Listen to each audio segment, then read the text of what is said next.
नमस्कार. महाराष्ट्र शासनाचा मराठी भाषा विभाग आणि सांस्कृतिक कार्य विभाग यांच्या अंतर्गत असलेल्या अनुक्रमे राज्य मराठी विकास संस्था आणि पु ल देशपांडे महाराष्ट्र कला अकादमी यांच्या संयुक्त विद्यमाने आयोजित असलेल्या या मराठी भाषा संवर्धन पंधरवड्याच्या निमित्ताने होणाऱ्या भाषा भरजरी तिचा उत्सव जरतारी या कार्यक्रमामध्ये याच्या आजच्या सत्रामध्ये आपल्या सर्वांचं स्वागत आहे. आज जे मान्यवर आपल्यासोबत इथे उपस्थित आहेत त्यांना मी विनंती करतो त्यांनी व्यासपीठावर यावं. Doctor Randhir Shinde sir, doctor Dattatray Gholap sir आणि डॉक्टर गोविंद काजरेकर.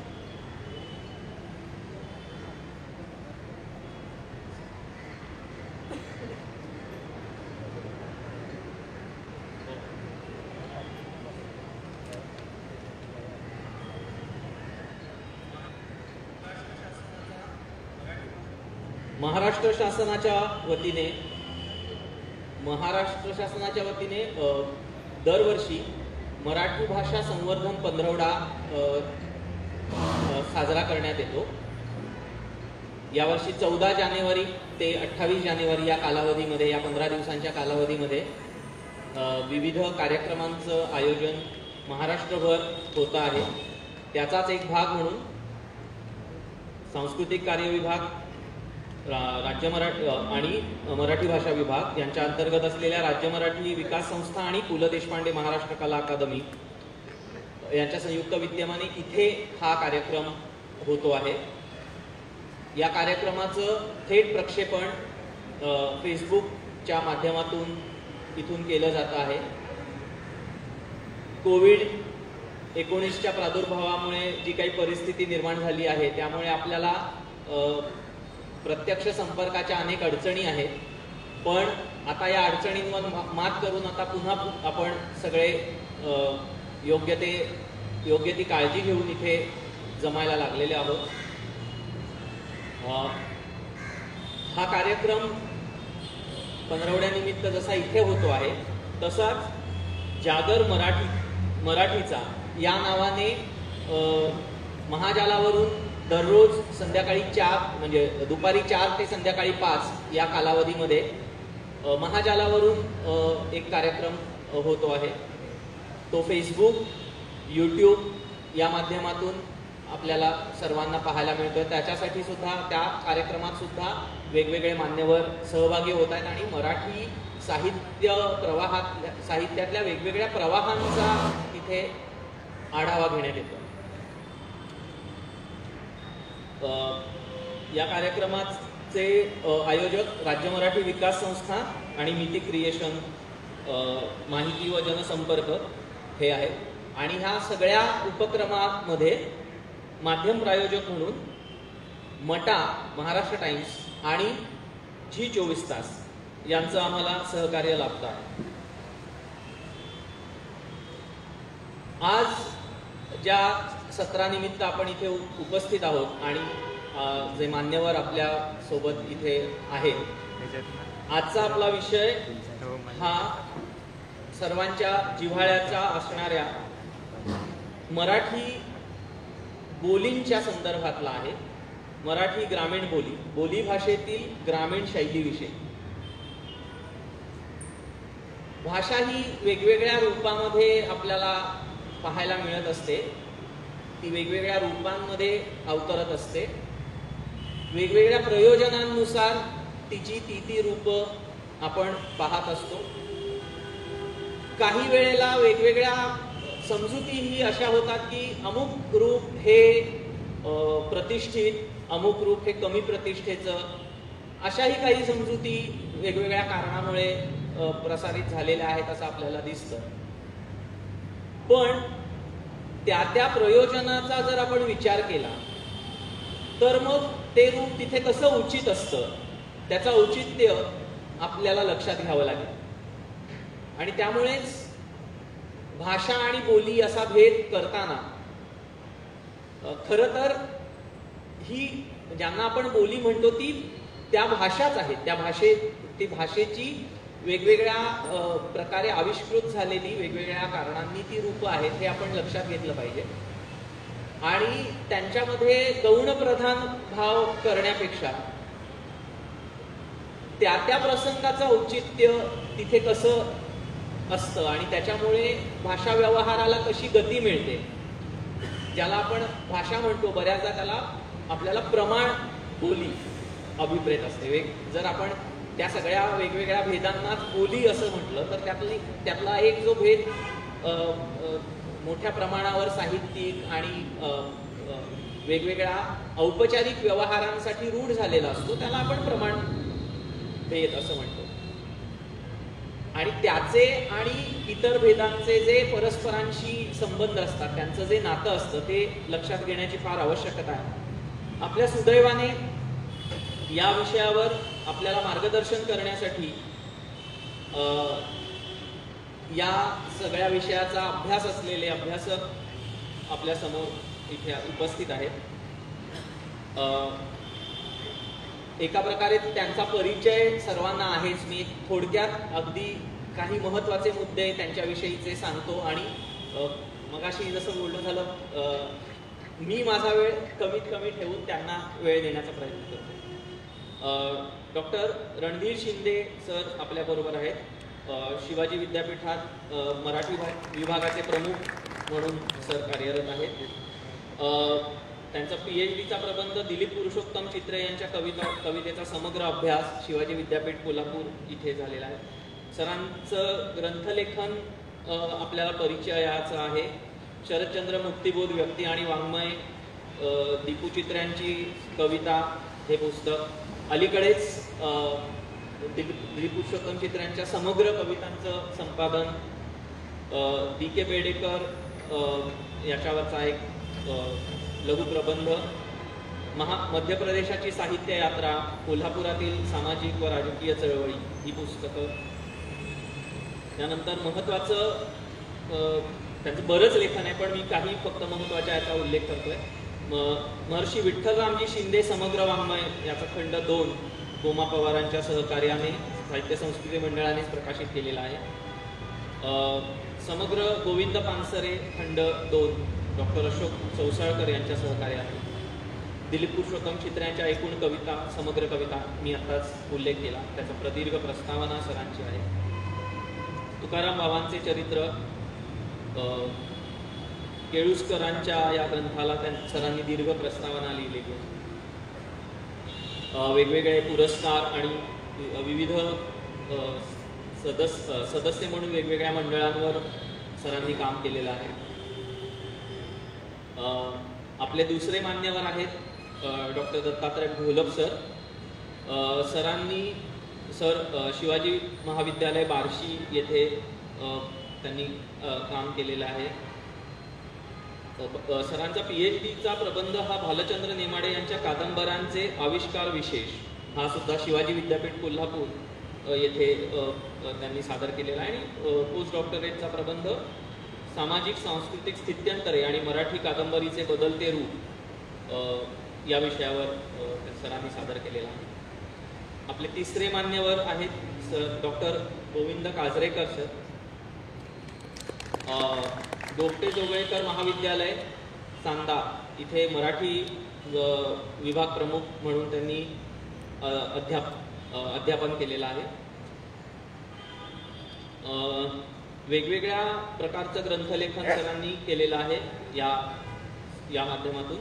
कोकणातील कृषी संस्कृती आणि लोकगीतं, राजन गवस यांचं कथात्मक साहित्य, मालवणीतल्या वाटा अशा वेगवेगळ्या वेगवेगळ्या विषयांवरचं ग्रंथलेखन आहे. लोकसंस्कृती आणि लोकगीतं यांचा चिकित्सक अभ्यास हा विद्यापीठ अनुदान आयोगाला सादर केलेला प्रबंध आहे. मुंबई विद्यापीठाच्या कोकणीतील बोलींचा अभ्यास या संशोधन प्रकल्पात सरांचा सहभाग राहिलेला आहे. मी आपल्या मान्यवरांचं स्वागत करण्यासाठी परममित्र प्रकाशनाचे माधव जोशी यांना विनंती करतो की त्यांनी इथे येऊन रणधीर शिंदे सरांना त्यांचा सन्मान करावा. सर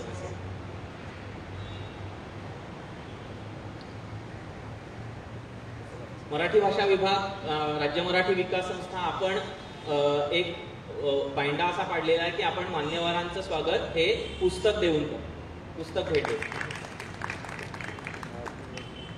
धन्यवाद सर. मी सतीश दोंधळे पाटील सरांना, सहसचिव वित्त विभाग यांना विनंती करतो की त्यांनी इथे येऊन दत्तात्रय घोलप सरांचं स्वागत करावं.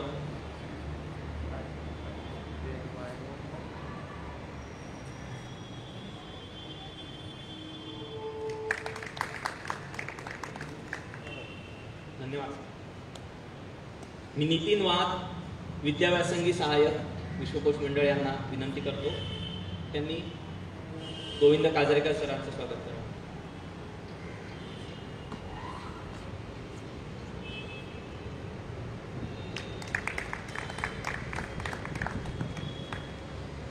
धन्यवाद.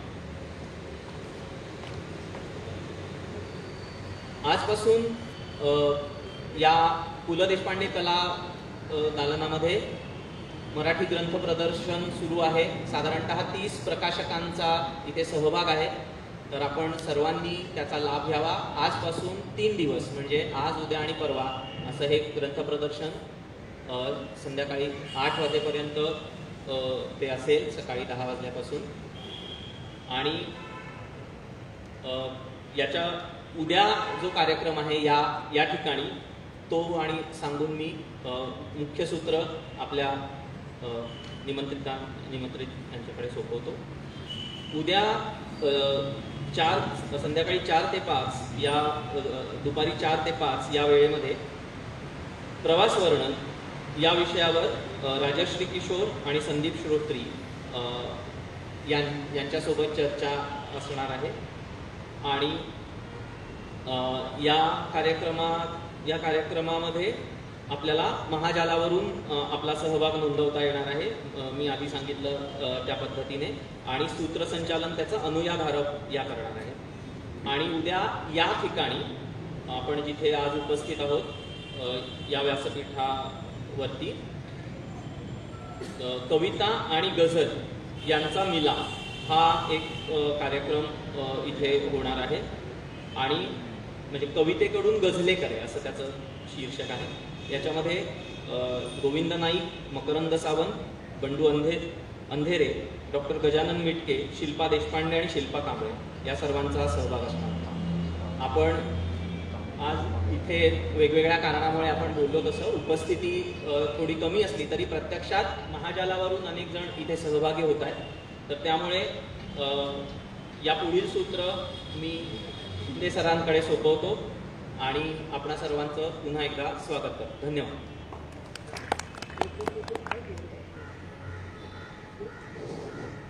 हॅलो सर्वांना आरंभीच नमस्कार.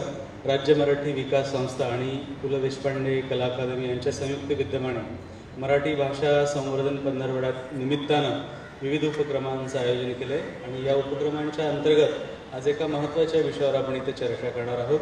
राज्य मराठी विकास संस्थेचे संचालक, नामवंत लेखक आणि कवी संजय पाटील, सुशांत देवळेकर, नितीन वाघ कोकरे आणि आपण सर्वजण एका वेगळ्या विषयाच्या निमित्तानं आज आपण एकमेकांशी संवाद साधणार आहोत.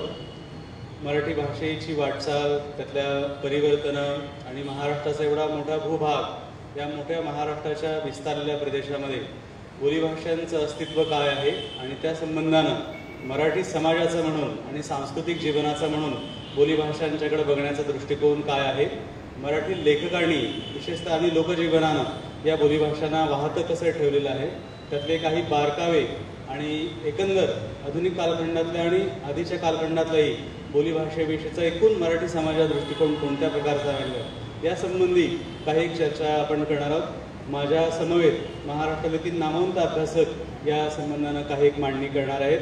आरंभी मी सोलापूरच्या पुण्यश्लोक अहिल्यादेवी होळकर विद्यापीठातील, सोलापूर विद्यापीठातील मराठी विभागातील डॉक्टर दत्ता घोलप हे मांडणी करणार आहेत. मुख्यत्वे एकंदर मराठी समाजाचा बोलीविषयी दृष्टिकोन काय राहिलेला आहे, कालपरिवर्तनामध्ये आणि गेल्या अर्धशतकाहून अधिक कालखंडामध्ये, आधुनिक कालखंडामध्ये बोलीभाषेकडे बघण्याचे दृष्टिकोन, मग ते नागरिक चर्चा विषयापासून ते असेल ते खेड्यांपर्यंत, ग्रामीण भागांपर्यंत, वंचितांच्या परिघावरच्या माणसांपर्यंतचा हा एक बोलीकडे बघण्याचा दृष्टिकोन आणि प्रत्यक्ष व्यवहार, त्यातले आंतरविरोध काय आहे यासंबंधीची काही एक सूत्ररूपानं मांडणी करणार आहेत. डॉक्टर दत्ता घोलप हे कादंबरीचे अभ्यासक आहेत आणि सामाजिक जीवनाचा आणि वाङ्मयीन व्यवहाराचा अत्यंत सूक्ष्म अशा प्रकारचा अभ्यास करणारे तरुण पिढीतले ते लेखक आहेत. मी डॉक्टर दत्ता घोलप यांना विनंती करतो की त्यांनी या बोलीभाषेसंबंधी आपली मांडणी करावी.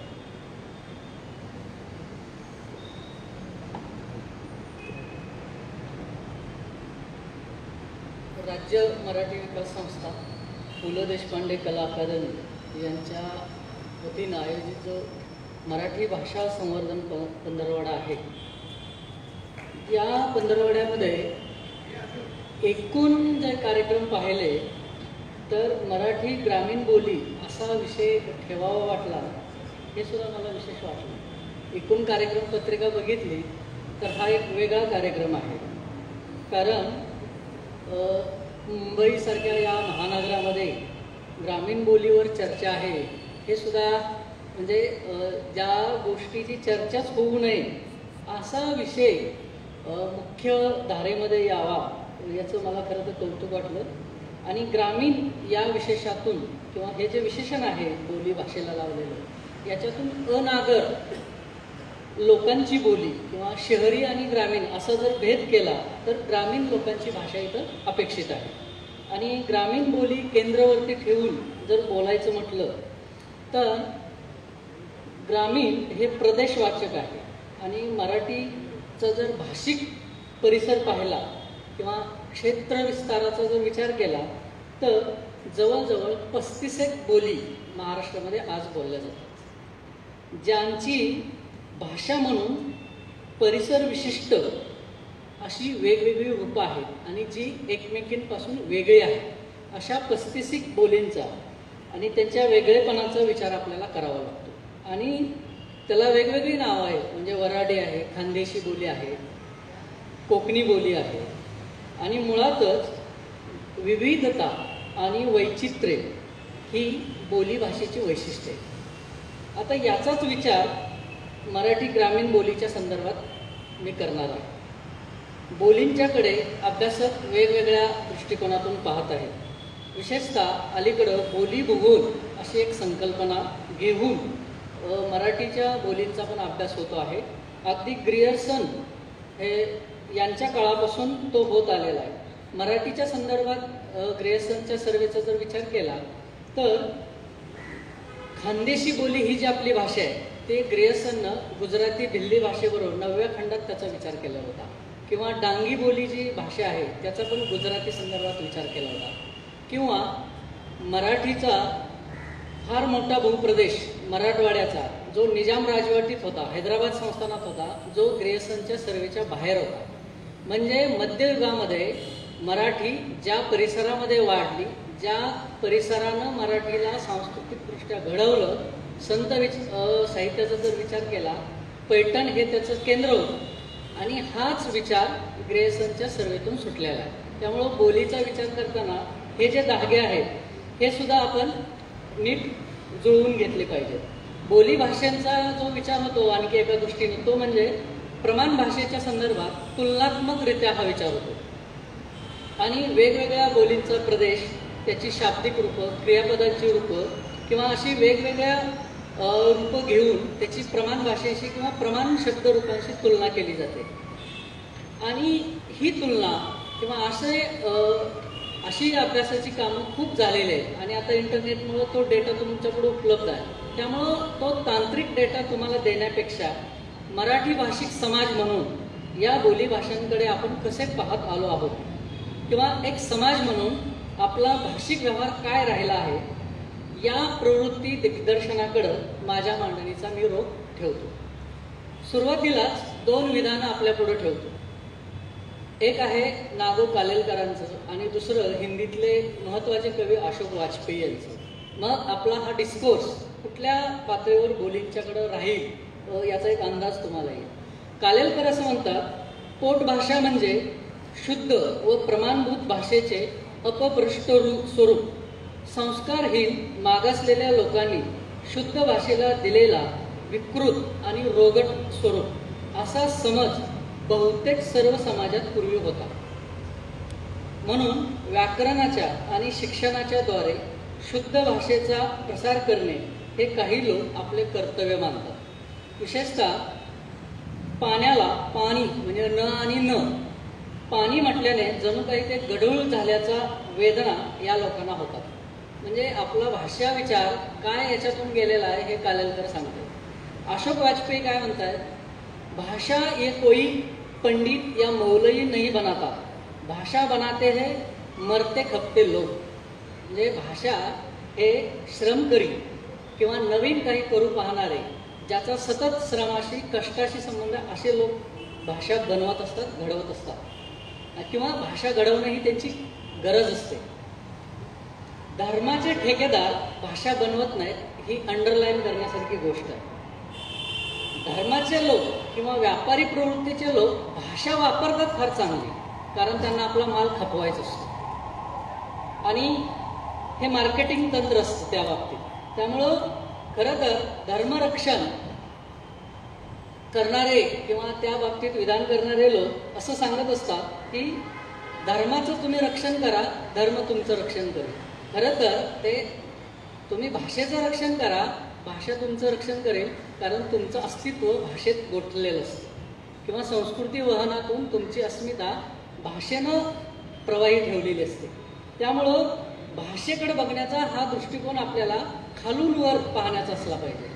तळच्या समाजातून भाषेकडे पाहिलं पाहिजे, विशेषतः बोलींच्याकडे.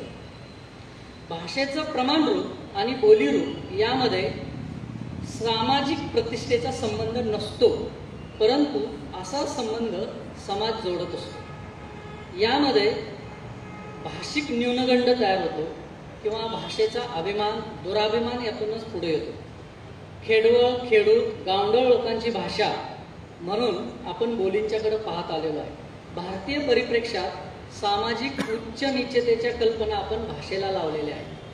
खरं तर भाषेची उभी मांडणी उच्च नीचतेची नसते, भाषेला समतल आडवं बघायला पाहिजे. भाषेचा आपला दृष्टिकोन हा समतल असला पाहिजे. आपण जसं संगीतामध्ये केलंय, आता वाद्यामध्ये बघा चर्मवाद्य आहे तबला, तबल्याकडे बघण्याचा आपली नजर आणि ढोलकीकडे बघण्याची आपली नजर जर बघितली, हे जे वाद्याला आपण हे लावलंय उच्च निश्चिता तीच भाषेला लावलेली आहे. त्यामुळं भाषा हेच ज्यांचं भांडवल आहे तेच लोक असं भाषिक सोहळं निर्माण करतात आणि हाच भारताच्या भाषिक इतिहासाचा डोलारा राहिलेला आहे. आणि हे एकदा राजकारण आपल्याला समजलं की सांस्कृतिक अजेंडा भाषेच्या बाबतीत कोणता असावा, विशेषतः बोलींच्याकडे पाहण्याचा आपला दृष्टिकोन क्लिअर होतो. प्रमाण मराठी किंवा नागर मराठी अशी भाषा आपण म्हणतो, जिला शुद्ध समजली जाते. ही फक्त औपचारिक देवाणघेवाणीची भाषा आहे. शिक्षण, शासकीय किंवा माध्यम व्यवहार या क्षेत्रात ही वापरली जाते, परंतु या क्षेत्रातले लोकसुद्धा वैयक्तिक खाजगी संभाषणात कोणती तरी बोलीच वापरत असतात. त्यामुळं बोली हे दैनंदिन व्यवहाराचे स्वाभाविक साधन आहे आणि मौखिक असल्यामुळं जिवंतपणा हे तिचं लक्षणच आहे. प्रतिष्ठेच्या कोनातून तिला पाहता येत नाही. स्वाभाविकता हे तिचं वैशिष्ट्य एकदा आपल्या ध्यानात आलं की मग ती काहींना मोहक वाटेल तर काहींना ओंगळ वाटेल, कारण ज्याच्या त्याच्या मनोवृत्तीचा संबंध आहे. प्रदेश विशिष्टता हे तिचं वैशिष्ट्य आहे. आता मी ज्या भागातून आलेलो आहे सोलापूरवरून, आमच्याकडं दुष्काळ हा आमच्या 5वीला पुजलेला आहे. त्यामुळं जेवण करणं पंचपक्वान्न हा विधी आमच्याकडे वाटतच नाही. ते खाल्ला का तुकडा म्हणतात, मोडला का तुकडा, ही अभावग्रस्तता आमच्या भाषेतूनच दिसते. पान सुपारी वगैरे हे लय झालं, आम्ही म्हणतो आहे का खांडबिंड सुपारीचं. ही जी कमतरता आहे ही चलनवलनाची भाषा त्या याच्यातून येते. जर तुम्ही असा विचार केला, बहिणाबाई चौधरी यांची कविता किंवा मेड इन इंडियासारखी कादंबरी जर प्रमाण भाषेत लिहिली असती तर त्यातली मजाच गेली असती. हे प्रदेश घेऊन येणं हे तिचं वैशिष्ट्य आहे. त्यामुळं या भाषा उच्च नीचतेच्या शुद्ध अशुद्धतेच्या या पट्ट्यानं न बघता कारण या भाषेनं अनेक शब्द प्रमाण भाषेला दिलेले आहेत जे आपण वापरतोय. कुस्तीपुरता मर्यादित असणारा धोबी पछाड हा शब्द आता सर्व ठिकाणी वापरला जातो. विशेषतः राजकीय संबंधाने येणाऱ्या माध्यम व्यवहारातल्या बातम्या बघितल्या तर तुम्हाला धोबी पछाड हा शब्द सतत दिसतो. किंवा शासकीय व्यवहारामध्ये अलीकडं हगंदारी मुक्त, हगंदारी हा शब्द खेड्यातला आहे. एकदम गावंढळ ज्या असभ्य म्हटला जात होता तो शब्द आता प्रमाण रूप घेऊन वापरला गेलेला आहे. जाहीरपणे तो वापरला जातो. त्यामुळं बोलीने अनेक गोष्टी दिलेल्या आहेत. राजकीय, शैक्षणिक, सांस्कृतिक आश्रयानं वावरल्यामुळं प्रमाण भाषेला महत्त्व येतं आणि बोली दुर्लक्षल्या जातात. हा जो अजेंडा आहे राजकीय आणि सांस्कृतिक तो आपल्याला कळाला. आणि दुसरं, प्रमाण मराठी भाषा आपण शिक्षणातून देतो आणि महाराष्ट्रातल्या सर्व मराठी भाषिकांना एकाच प्रमाण मराठीचा आग्रह आपण धरतो. जसं इंग्रजीमुळं मराठीचं खच्चीकरण होतं आपण म्हणतो, तसंच प्रमाण मराठीच्या आग्रहामुळं बोलींचं खच्चीकरण होतं. त्यामुळं बोली भाषांचा विचार करूनच प्रमाण मराठीशी जोडणारं शिक्षण व्यवस्थेचा विचार झाला पाहिजे. आणि त्यामुळं काय होतं, बोली भाषेतली मुलं प्रदेशानुसार जशी बोली आहे तशी प्रत्येक जातीची म्हणून बोली आहे. समजा आपल्याकडचा वडर समाज आहे जो तेलुगू मिश्रित भाषा बोलतो, तो मुलगा ज्यावेळेस शिक्षण प्रवाहात येतो त्यावेळेस त्याची घरातली बोली ही त्याची प्रथम भाषा आहे आणि तो प्रमाण मराठी म्हणजे त्याची ती दुसरी भाषा आहे. त्या दुसऱ्या भाषेला जोडण्याचा जो रोग आहे आपला शिक्षण व्यवस्थेचा तो त्याला घाबरवणारा, न्यूनगंड निर्माण करणारा. त्यामुळं आपल्याला भाषिक धोरण तिथून ठरवावं लागणार. आणि भाषा वाढायची असेल तर ती नदी प्रवाही राहण्यासाठी वेगवेगळे ओढे ओहोळ त्याला मिसळले तरच ती अधिक व्यापक आणि प्रवाही राहणार. हा विचार जर केला तर वेगवेगळ्या बोलींना, वेगवेगळ्या समूहाच्या बोलींना सामावून घेत, कारण बोली भाषा पोटभाषांच्या भेदांकडे, त्यातील वेगळेपणाकडे प्रतिष्ठेच्या पातळीवरून न पाहता, कारण प्रतिष्ठेच्या पातळीवर भाषिक समज पाहणं हे अडाणीपणाचं तत्व आहे, हे वेगवेगळ्या भाषा अभ्यासकांनी सांगितले. भौगोलिक आणि सामाजिक वैशिष्ट्य ही त्यातली स्वाभाविकता आहे हे आपण मानून आपण पुढे गेलं पाहिजे. कारण खानदेशी किंवा अहिराणी, वराडी, कोकणी या मराठीच्या बोली किंवा पोटभाषा आहेत असं न म्हणता सर्वांनी अंतर्भूत होणारी किंवा या बोलींनी सामावून होणारी जी भाषा आहे ती म्हणजे मराठी, असं आपलं तत्व असलं पाहिजे. एवढा आपला व्यापक दृष्टिकोन असला पाहिजे. आणि या बोली भाषांमध्ये लिखित मजकूर निर्माण करणं, शब्दकोश, त्यांची व्याकरणं हे सगळे उपाय तर व्हायला पाहिजेत. पण त्याही पलीकडे जाऊन या बोली खऱ्या अर्थाने वाचवायच्या असतील तर या बोली बोलणाऱ्याला सन्मानानं वागवलं पाहिजे. ज्या पद्धतीनं नागदेवाचार्यांनी माहीम भटाला खडसावलं होतं की तुमचा अस्मात कस्मात मी नेहमी गा, माझ्या मराठी तयाची पुसा, किंवा एकनाथ महाराज म्हटले होते संस्कृत देववाणी केली तर प्राकृत काय चोरापासून झाली. हा जो सज्जड दम देणं होतं ते आत्ता आलं पाहिजे. हे आत्मबळ बोलणाऱ्याला देता आलं पाहिजे. हे आपण करत नाही. म्हणजे संतांनी वापरलेली लोकभाषा, जसं पश्चिम महाराष्ट्रातले तुकाराम महाराज आणि त्याच काळातले मराठवाड्यातले एकनाथ महाराज एकाच वेळेस आपला स्वर नोंदवत होते, ही गोष्ट आता राहिली आहे का याचा विचार आपण केला पाहिजे. आणि आपण एकच पुणेरी वळण सगळ्या महाराष्ट्राच्या माथी मारतोय याचं भान आपल्याला कधी येणार आहे. किंवा नामदेव ढसाळांसारखा जो कवी म्हणतो, हे बहिणाईचे बहिणाबाई तुझ्या शब्दांचे सवाष्ण मला दे, रांडव झालेल्या मराठी भाषेला. नामदेव ढसाळ काय म्हणतोय, कोणती दिशा सूचित करतोय हे आपल्याला कळलं पाहिजे. आणि हे काय आहे हे आपण समजून घेतलं म्हणजे साठोत्तरी साहित्यिकांनी जो जोरकस आविष्कार ग्रामीण किंवा समाज विशिष्ट भाषा वापरण्याचा पुढे आणला तो आपण कायम ठेवला पाहिजे. तंत्रज्ञान किंवा माध्यम क्रांती किंवा आता समाज माध्यम आहेत, आपण वेगवेगळ्या प्रादेशिक बोलींमधून त्यांच्यामध्ये असणारं जे ज्ञान संचित आहे ते आता आपण अवघ्या जगासमोर आणू शकतो. शिवाय सर्व स्तरांवरूनच्या बोलींमधूनच मराठी म्हणून जी काय आहे ती बळकट होणार आहे. त्यासाठी मराठीच्या घोषणा देऊन हे काम होणार नाही, तर आपली भाषिक समज वाढवावी लागणार आहे. त्याच्या दिशा या ग्रामीण लोकभाषांना घेऊन मराठी ज्ञानभाषा कशी होईल हे आपण पाहिलं पाहिजे. त्याच्या वाटा या बोलींना बळकट करत प्रमाण मराठी या पद्धतीचीच ती वाट असली पाहिजे. आपली भाषा तंत्राधिष्ठित वापरास सक्षम आहे त्या दिशेने प्रयत्न होताना किंवा होत असतानाच पुन्हा संगणकीय ज्ञानाच्या नावाखाली आपण इंग्रजीला प्राधान्य देऊ लागलो. म्हणजे ज्ञानभाषा आणि लोकभाषा विभाजित करण्याचे, त्यांच्यात भेद करण्याचे प्रयत्न चाललेले आहेत. संगणकीय ज्ञानसुद्धा आपल्या भाषेत देणं शक्य असताना इंग्रजीचं भाषिक राजकारण कोण करतंय, त्यांचे हेतू काय आहेत हे आपल्याला उघड करता आले पाहिजे. आणि रवींद्र इंगळे चावरेकरांच्या एका मुद्द्याने मी समारोप करणार आहे. ज्ञानभाषा आणि लोकभाषा किंवा बोलीभाषा यांच्या एकत्रीकरणाची प्रक्रिया जी विश्वामित्रानं केली होती, बुद्धानं केली होती, चक्रधर स्वामींनी केलेली आहे, शिवाजी महाराजांनी तसे प्रयत्न केलेले आहेत. हेच काम पुढे म्हणजे ज्ञानभाषा लोकभाषा एकत्रीकरणाची प्रक्रिया यशवंतराव चव्हाणांनी गतिमान केली होती. याच दिशेने अधिकाधिक ग्रामीण बोलींना, समूह बोलींना सामावून घेणाऱ्या मराठी भाषेचा विस्तार आपल्याला करावा लागणार आहे. आणि या दिशेने मराठी समाज म्हणून आपली वाटचाल राहिली तरच येणाऱ्या काळात आपण टिकणार आहोत. भाषा टिकली तरच समाजाचं अस्तित्व टिकतं. आणि त्या दिशेनं आत्ताशीक आपली पावलं पडायला लागलेली आहे. ही वाट अधिक बळकट व्हावी आणि पुन्हा एकदा जो नागदेवाचार्यांनी दम भरला होता तो दम भरणारा आवाज किंवा सांस्कृतिक अवकाश आपल्या समाजाला मिळावा अशी आशा व्यक्त करतो आणि मी थांबतो. धन्यवाद.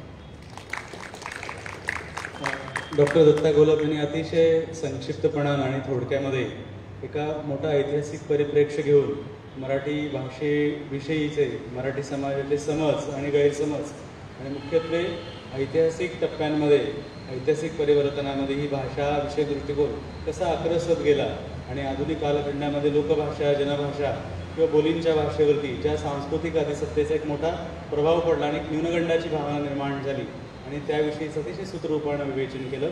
यानंतर डॉक्टर गोविंद काजरेकर हे बोलीभाषेविषयी मांडणी करणार आहेत. मुख्यत्वे गोविंद काजरेकर हे कवी आणि बोलीभाषेचे अभ्यासक, सांस्कृतिक जीवन साहित्याचे अभ्यासक म्हणून परिचित आहेत. बांद्याला ते मराठीचे प्राध्यापक आहेत. उरल्या सुरल्या जगण्याचे रिमिक्स नावाचा त्यांचा कविता संग्रह प्रकाशित आहे. मालवणी बोलीभाषेविषयी, कोकणी बोलीभाषेविषयी त्यांनी काही संशोधन केलेलं आहे. एकंदर मराठीमधल्या सध्याच्या बोलीभाषेविषयीची सद्यस्थिती काय आहे, त्याची एक पूर्व परंपरा काय आहे आणि कोकणी आणि मालवणी बोलीभाषेविषयीचं आपलं ते विवेचन करणार आहेत डॉक्टर गोविंद काजरेकर.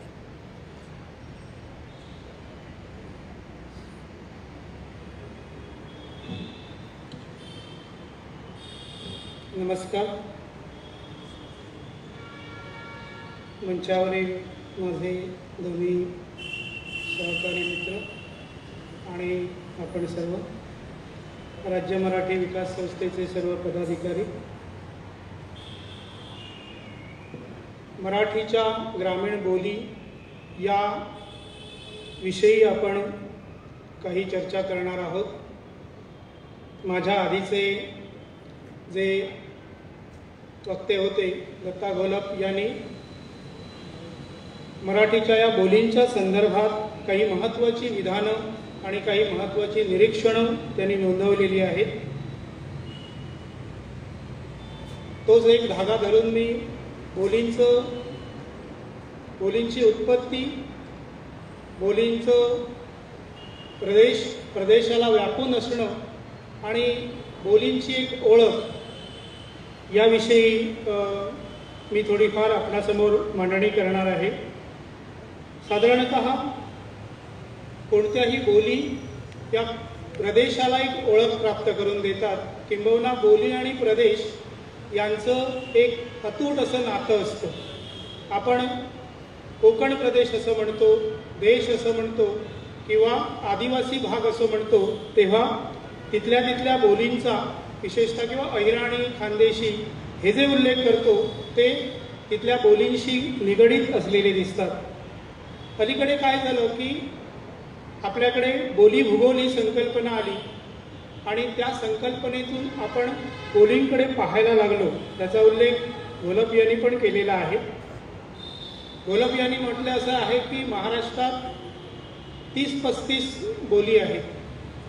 मी तर म्हणेन की 30-35हून अधिक बोली आहेत या संदर्भात गणेश देवी यांनी वेगळं निरीक्षण नोंदवलेलं आहे. ते 70-80 बोली आहेत असंही म्हणतात. परंतु संपूर्ण महाराष्ट्राचा विचार केला तर गोमंतक, तेलंगणा, छत्तीसगड, मध्य प्रदेश, गुजरात आणि कर्नाटक इतकी राज्य आपल्या भोवती आहेत. एका बाजूला अरबी समुद्र आहे, तिकडे काही बोलींचा संबंध नाही. पण ह्या सगळ्या किनारपट्टीच्या भागामध्ये वेगवेगळ्या बोली बोलल्या जातात आणि त्या संमिश्र बोली आहेत. त्या बोलींचा आपण विचार करणार आहोत की नाही. मला वाटतं की राजन गवस यांनी एक सीमावर्ती प्रदेशातील बोली असा एक प्रोजेक्ट केलेला आहे, तो आता त्याचं पुस्तक येईल. या सगळ्या सीमावर्ती प्रदेशातल्या बोली आहेत, त्या सुद्धा बोली आहेत. म्हणजे आपल्याकडे फक्त काही कोकणी, मालवणी, खानदेशी, हळवी, नागपुरी, चंदगडी असे ठळक भेद आहेतच, परंतु या बोली आहेत. याशिवाय नामदेव ढसाळ असं एकदा म्हणाले होते की महाराष्ट्रात 250 जाती या ओबीसी या एकाच गटात येतात.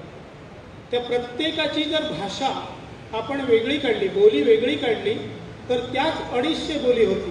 म्हणजे त्या व्यवसायनिष्ठ असतील, जातीनिष्ठ असतील, वेगवेगळ्या अंगाने आलेल्या असतील, पण बोली ही जी गोष्ट आहे ते आता या भाषा भूगोलाच्या संकल्पनेतून असं झालेलं आहे की ती काही एका विशिष्ट प्रदेशात विशिष्ट बोली बोलली जाते असं नाही.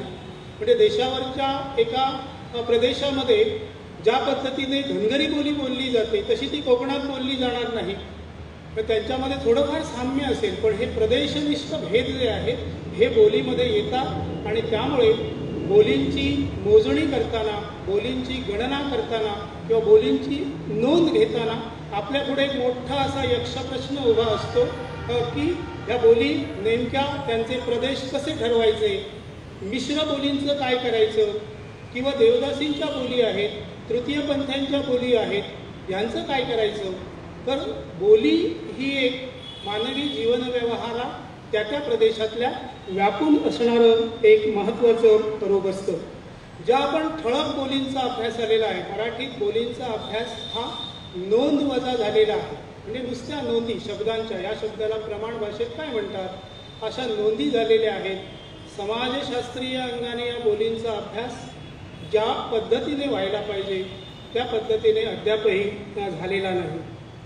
ह्या सगळ्या ज्या ठळक बोली आहेत ह्या एका विशिष्ट संक्रमण काळामधून झालेल्या आपल्याला दिसतात आणि या संक्रमण काळ म्हणजे तो त्याला ऐतिहासिक संदर्भ आहेत.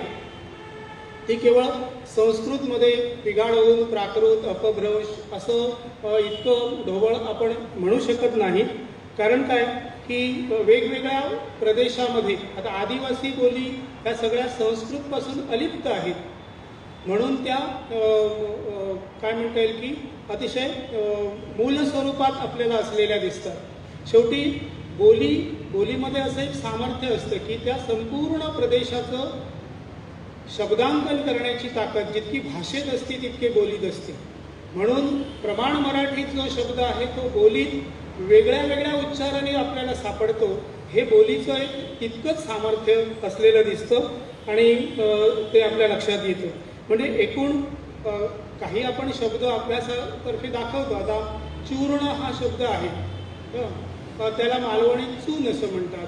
किंवा मगाशी आम्ही चर्चा करत होतो कोळले या सुणेयाचा दृष्टांत, असा चक्रधराने एक दृष्टांत सांगितलेला आहे. म्हणजे जळलेल्या भाजलेल्या कुत्र्याचा सिद्धांत. हा सुणे हा शब्द श्वानवरून आला, परंतु आज तो आपल्या कोकणीमध्ये म्हणजे दक्षिण कोकणी जी आज गोमंतकाची राज्यभाषा आहे, जी एकेकाळी मराठीची जी उपबोली होती त्यामध्ये तो जशाच तसा वापरला जातो. किंवा कुवलयमाला नावाचा एक ग्रंथ आहे, मराठी भाषेची अभिजातता ठरविण्यासाठी या ग्रंथाचा आधार घेतला होता.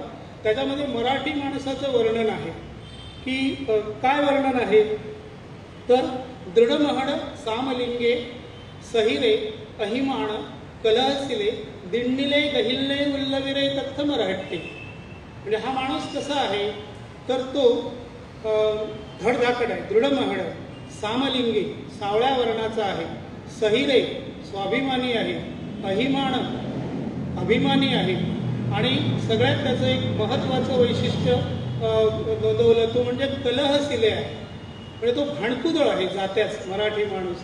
आणि आणखी काय तर तो दिले घेतले, दिंडिले गहिलने उल्लविले। आता हे उलवणं हा शब्द आहे तो बोलणं या अर्थाने कोकणीमध्ये आजही वापरला जातो। म्हणजे असे ह्या शब्दांची जर मूळ भूमी आपल्याला शोधायची झाली तर अशी शोधता येते। आणि सगळ्याच बोली या संस्कृतच्या अपभ्रंशातून निर्माण झालेल्या आहेत असं आपल्याला म्हणता येत नाही।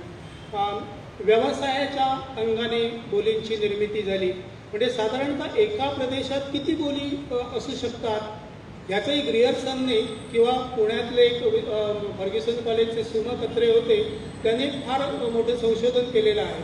ते म्हणाले की अगदी कोकणाचा जरी भाग घेतला आपण तरी अगदी गोमंतकापासून रत्नागिरीपर्यंत जवळजवळ 30 बोली त्यांनी नोंदवलेल्या आहेत। म्हणजे आमच्याकडे सारस्वतांची बोली वेगळी, ब्राह्मणांची वेगळी, कुणब्यांची वेगळी, धनगरांची वेगळी, कोळ्यांची वेगळी, असे भेद आपल्याला असलेले दिसतात। आणि प्रत्येकाच्या बोलीचा लहेजा वेगळा आहे, प्रत्येकाच्या बोलीतलं जे काही त्यांचं कथाविश्व असेल किंवा साहित्य विश्व असेल ते वेगवेगळं असलेलं आपल्याला दिसतं। त्यामुळे काय झालं की ह्या बोलींची घडण त्या त्या प्रदेशातल्या लोकमानसाच्या आधारे झालेली आपल्याला दिसते, ती केवळ संस्कृतच्या प्रभावातून झाली आहे असं म्हणता येत नाही। स्थित्यंतरातून सुद्धा बोली निर्माण झाल्या। आपल्याकडचे अनेक लोक तंजावरला गेले तिथे तंजावरी मराठी अजूनही बोलली जाते आणि तो एक भेद आपल्याला असलेला दिसतो। सीमावर्ती भागाचा मी मगाशी उल्लेख केला। बोलीना व्याकरण असतं पण ते मांडलं जात नाही किंवा ते नीटपणे बोलींच्या व्याकरणाचा विचार केला जात नाही, म्हणून बोलींचाही त्या अनुषंगाने व्याकरणिक अंगाने विचार होणं गरजेचं असतं। अर्थात तो तसा अभ्यास जसा समाजशास्त्रीय अंगाने अभ्यास आपल्याला करावा लागतो तसा तोही त्याही अंगाने हा विचार झाला तर आपल्याला बोलींच्या संदर्भात काही एक महत्त्वाची माहिती, महत्त्वाचं संकलन हाती लागू शकतो। साधारणतः मगाशी मी म्हटलं की बोली ज्या असतात ह्या प्रमाणभाषे इतकीच सामर्थ्य घेऊन येतात, म्हणून ज्ञानेश्वरांना बोली निवडली, त्यांनी संस्कृत निवडली नाही आणि मग लेखन केलं। या बोलीचा जो लहेजा असतो हा लहेजा हा बदलता येतो किंवा तो अतिशय महत्त्वपूर्णतेने त्याच्यात साहित्य निर्मिती करता येतं असं म्हणता येईल। या बोलींनी प्रमाण भाषेला इतक्या गोष्टी दिलेल्या आहेत, विशेषतः मगाशी सरांनी त्याचा काही उल्लेख केला, अनेक शब्द हे बोलीतून प्रमाण भाषेत आलेले दिसतात। हे संपूर्ण महाराष्ट्राच्या सीमावर्ती भागामधून किंवा संपूर्ण त्या सामाजिक वास्तवातून ते आलेल्या दिसतात। त्यामुळे समाज भाषा विज्ञानाचा एक सिद्धांत असं सांगतो की भाषेशिवाय जगाला अस्तित्व नसतं, म्हणजे जगातली अशी एकही गोष्ट नाही की ती भाषेत शब्दांकन झालेली नाही। या अर्थाने त्याला भौतिक जगाला किंवा अधिभौतिक सृष्टीला अर्थ नसतो, म्हणून बोलीसुद्धा आपापल्या प्रदेशातील विश्वाला, प्रदेश विश्वाला एक विशिष्ट प्रकारचं अस्तित्व देताना दिसतात।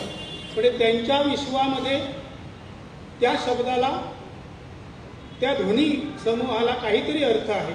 मग एकाच पक्षाला त्या प्रदेशामध्ये वेगवेगळ्या नावाने सुद्धा वेगवेगळे लोक संबोधित असतील, म्हणजे ही पक्ष्यांची नावं, वृक्षांची नावं, फुलांची नावं, फळांची नावं किंवा आजूबाजूच्या गोष्टींची नावं जरी बघितली तरी आपल्या लक्षात येतं की या बोलीमधून, म्हणजे आम्ही एक मुंबई विद्यापीठाने बोलीचा सर्वे केला होता। अगदी तळकोकणामध्ये पुढे गोमांतकाच्या मध्ये काही एखाद्या पक्षाला ज्या नावाने संबोधतात ते मालवणमधले लोक त्याला वेगळंच काहीतरी संबोधत आहेत। हे जे प्रदेश विशिष्ट भान असतं ते बोली जपत असलेली दिसते। म्हणी आणि वाक्प्रचार यांचं एक मोठं धन बोलीनी प्रमाण भाषेला दिलेलं आहे, परंतु आजही आपण म्हणींकडे आणि वाक्प्रचारांकडे, म्हणजे बोलीतल्या म्हणी ह्या अतिशय रांगड्या असतात, त्या श्लील अश्लीलतेच्या पलीकडे गेलेल्या असतात। म्हणजे त्याला अश्लीलता वगैरे काही नाही, इतकं रांगडे. बायका सुद्धा आमच्याकडच्या ज्या आहेत म्हणजे संपूर्ण याच्यामधल्या इतक्या सरळ थेट अभिव्यक्ती करतात, कारण त्या बोलीतून आलेली अभिव्यक्ती असते. त्यामध्ये ह्या शिष्ट समाजाचे संकेत नसतात, ते उधळून दिलेले असतात.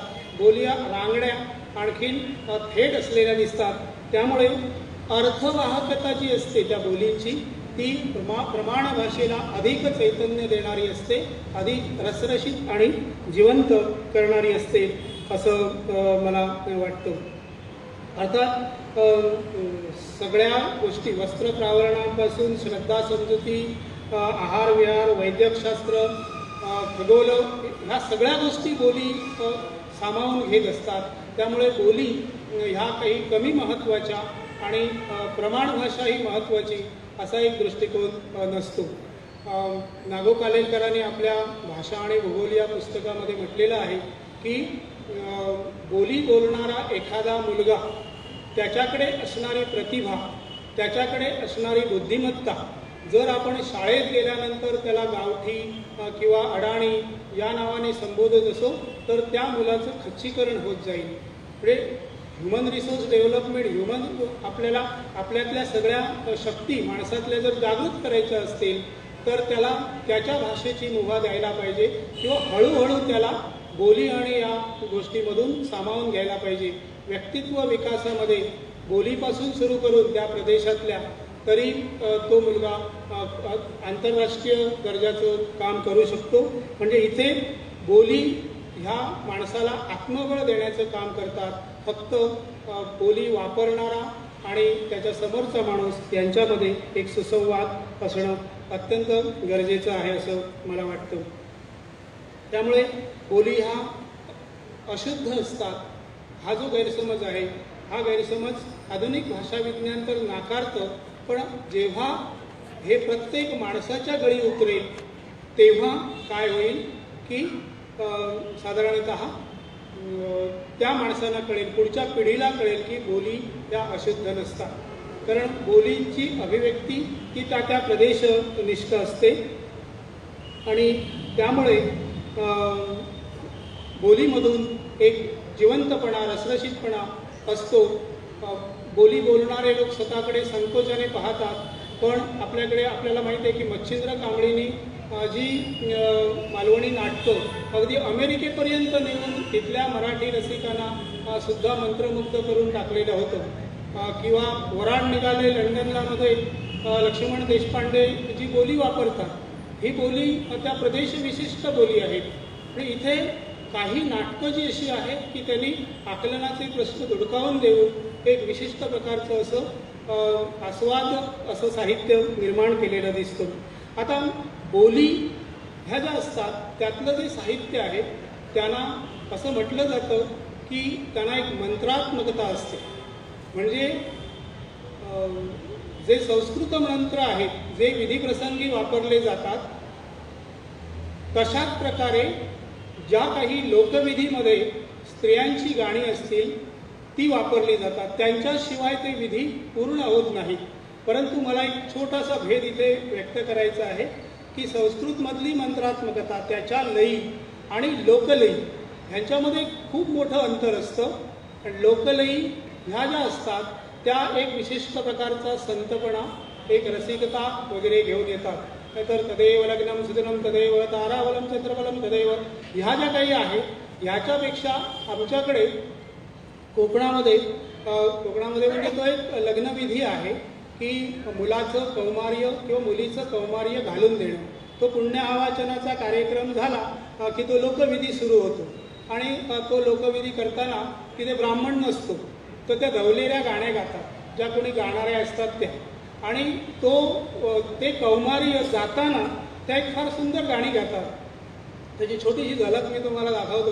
म्हणजे आपल्याकडे या स्त्रिया ह्याच मंत्रोच्चार करतात आहे असं लक्षात येतं आणि त्या मंत्रोच्चाराशिवाय तो विधी पूर्ण होत नाही.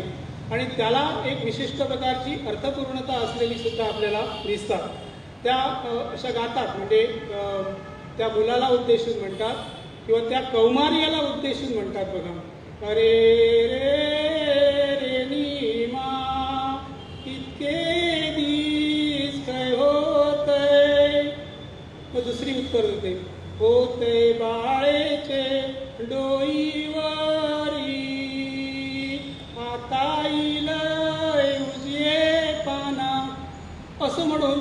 प्रत्येक तिच्या अवयवाचा किंवा त्या मुलाच्या अवयवाचा उल्लेख करून हे आता कौमार्य निघून जात आहे आणि तो मुलगा विवाह विधीला सज्ज होतोय किंवा ती मुलगी विवाह विधीला सज्ज होते आहे.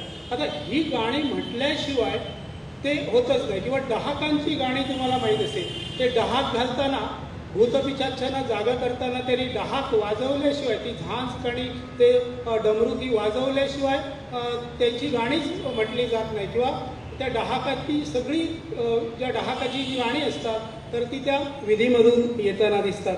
म्हणजे साधारणतः आपल्याकडे बोलींकडे पाहण्याचा जो तुच्छतेचा भाव आहे तो आपण दूर केला पाहिजे आणि बोली या साहित्याला अतिशय समृद्ध करणारा घटक म्हणून त्यांच्याकडे पाहिलं पाहिजे. याचा उल्लेख रणधीर सर करतील, पण आमच्याकडचे वैभववाडीचे नामदेव गवळी यांनी भातालय नावाचा एक कविता संग्रह लिहिलेला आहे. म्हणजे विदर्भातल्या लोकांना कोकणी काय कळलं माहीत नाही, मालवणी. त्या सगळ्या कविता पूर्ण मालवणीत असताना सुद्धा एक 10-12 पुरस्कार त्या ग्रंथाला मिळतात, पुस्तकाला मिळतात. आणि अतिशय अस्सल अशी, म्हणजे एखाद्या बेरोजगार प्राध्यापकाच्या किंवा CHBवर काम करणाऱ्या नेटसेट नसलेल्या प्राध्यापकाच्या जीवनाची सुखदुःखसुद्धा ती मालवणी कविता इतक्या सणसणीतपणे मांडते, गावातलं राजकारण मांडते आणि संपूर्ण जी सामाजिक विसंगती आहे त्याला शब्दरूप देण्याचा प्रयत्न करते. त्यामुळे बोली ह्या हिणकस नसतात आणि बोलीतलं साहित्य हे आपल्याला अधिक आस्वाद्यता देते. म्हणजे मगाशी गुलाब सरांशी बोलताना म्हटलं की बोलीतले जे कलाप्रकार आहेत म्हणजे त्या प्रदेशातल्या माणसांचं सांस्कृतिक भरणपोषण करण्याचं काम बोलीतले कलाप्रकार करत असतात. त्यामुळे एक समजा तमाशा लावला, एक कुठलं तरी कंपनीचं नाटक लावलं आणि किंवा एखादं दशावतार लावलं तर त्याचे म्हणून प्रेक्षक आहेत. त्या बोलीचे प्रेक्षक त्या कलाप्रकाराकडे खेचले जातील, कारण ती आस्वाद्यता आहे त्यांची, ती त्या कलाप्रकारांकडे अधिक त्यांना खेचून घेत असते. ह्या सगळ्या गोष्टी माणसाच्या रसिकतेशी निगडीत असतात. साहित्यातून आलेल्या बोलींचा नीट विचार केला गेला पाहिजे आणि त्या अनुषंगाने मला वाटतं की पाचोळासारखी कादंबरी ही संपूर्ण बोलीमधली कादंबरी आहे. हो, ती सुद्धा अतिशय मैलाचा दगड ठरलेली कादंबरी आहे. कुठेही आस्वादाची हे येत नाही आणि आली तरी आपल्याला ते वाचून समजून घ्यावं लागतं. त्यामुळे बोली ह्या कमी महत्त्वाच्या आहेत, अशुद्ध आहेत, गावंढळ आहेत. बोली बोलणारा माणूस हे समज आपण दूर केले तर बोलीतून अतिशय उत्कृष्ट असं साहित्य निर्माण होईल. जे साहित्य निर्माण झालेलं आहे त्याविषयी रणधीर सर बोलतील. मला इथे या संदर्भात बोलण्याची संधी दिली त्याबद्दल आयोजकांना मी धन्यवाद देतो. धन्यवाद.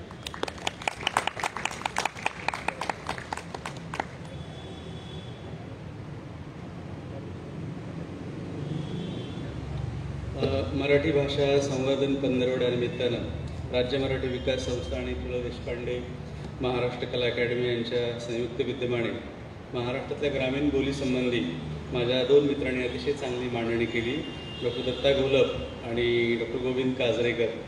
डॉक्टर गोविंद काजरेकर यांनी महाराष्ट्राचा भाषा भूगोल आणि त्यासंबंधी अतिशय विस्तृत आणि मुख्य म्हणजे कोकणी भाषेतले लहेजे किंवा त्याच्या सुरावटी किंवा बोलीभाषेमध्ये ज्या प्रकारची गंमत असते त्याचं एक फार चांगलं काही प्रात्यक्षिक स्वरूपाचं आणि मुख्य म्हणजे बोलीभाषांचा एक सामाजिक आणि सांस्कृतिक दृष्टीनं अभ्यास करणं का महत्त्वाचं आणि तो आपल्या सांस्कृतिक जीवनातून कशा प्रकारचे हद्दपार झालेला आहे यासंबंधीचं फार चांगल्या अशा प्रकारचा विचार मांडला. आजच्या काळामध्ये ग्रामीण बोलीसंबंधी या विषयावर चर्चा करावी असा विषय सुचणं आणि जो सतत आपल्या सांस्कृतिक जीवनाच्या परिघाबाहेर राहिलेला आहे, दूर सांस्कृतिक केंद्राच्या बाहेर राहिलेला आहे, अशा एका विषयावरती भाषेसंबंधी आपण चर्चा करणार आहोत. एक मुख्य म्हणजे भाषा ही मानवी अस्तित्वाची एक फार मोठी खूण आहे, कारण माणूस संबंध आपल्या अस्तित्वाचा सगळा व्यवहार हा भाषिक चिन्हांच्या द्वारे करत असतो आणि दीर्घकाळामध्ये मानवी संस्कृती कोणत्या टप्प्यांमधून संक्रमित झाली, वाटचाल तिनं केली, या सगळ्या भाषिकांच्या खुणा, त्या समाजाच्या खुणा त्याचा एक सांस्कृतिक ऐतिहासिक दस्तऐवजीकरण भाषेमधून होत असतं. आपण मराठी समाजाचा आपण ज्या म्हणतो हजारो वर्षापासूनचा मराठी समाजाचा हा एक प्रदीर्घ पट आपल्या भाषेमधून त्या काळामध्ये नोंदवून ठेवलेला असतो, लिपिबद्ध करून ठेवलेला असतो. अर्थात ध्वनींची रूपं जुन्या काळामध्ये आपल्याला उपलब्ध नसते, तरी देखील लिखित भाषेमधून आपण त्याच्यापर्यंतचा काही आत्मास मांडतो.